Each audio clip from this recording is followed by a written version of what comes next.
there is a complete eradication of rule of law in Pakistan, and rule of law is important, and that's one of the core principles of British foreign policy, strengthening democracy in the Commonwealth.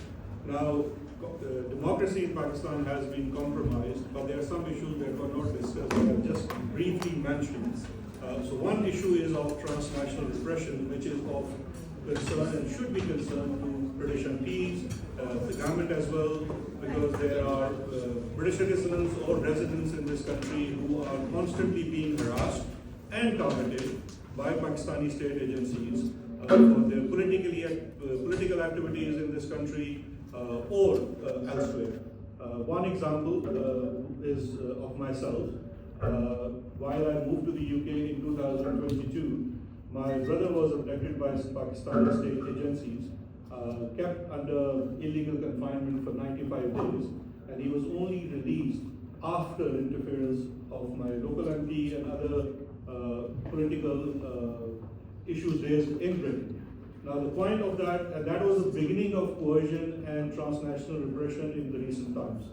Transnational repression from Pakistan has new life of its own.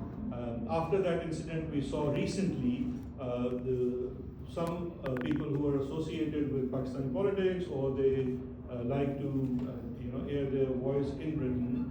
Not only their family members, I'm talking about British citizens, their family members were abducted in Pakistan to coerce them to, for example, get off social media, stop the campaign, and some of you are present in this room who should talk about it as well, because I think that is more of a matter of concern, that even this place, the message is being sent is not safe for you. The second point to make here is that I think we all talked about human rights abuses, but we haven't spoken about who is doing the abuses. And that brings us to the issue of military trials. One issue is that this is not a political circuit. This is not a political game that one political party is targeting the other political party. This is literally eradication of whole system, constitution, where systematically first you see that there is a pre-poll rigging of elections, as has been talked about, and then there was post-election rigging, change of results, completely changing the whole number game in the parliament, and for what purpose? And that purpose was introduction of 26th Amendment, which completely changed the structure of judiciary in Pakistan. Independence of judiciary has been compromised. We have on record 6 senior judges of Islamabad High Court writing to the Chief Justice and the Chief Justice of Pakistan, and that issue has not been addressed till today, that how one of the judges' brother was abducted and tortured to coerce him to give decision against Imran Khan. Second judge's father was picked up before an important case of Imran Khan.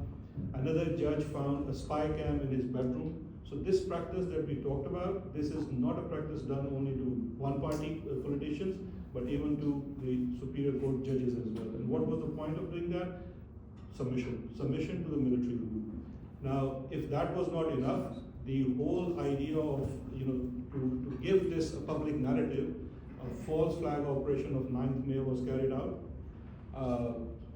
and after that, number of citizens, including those who are not associated with any political party, were tried in military courts and were handed down harsh sentences.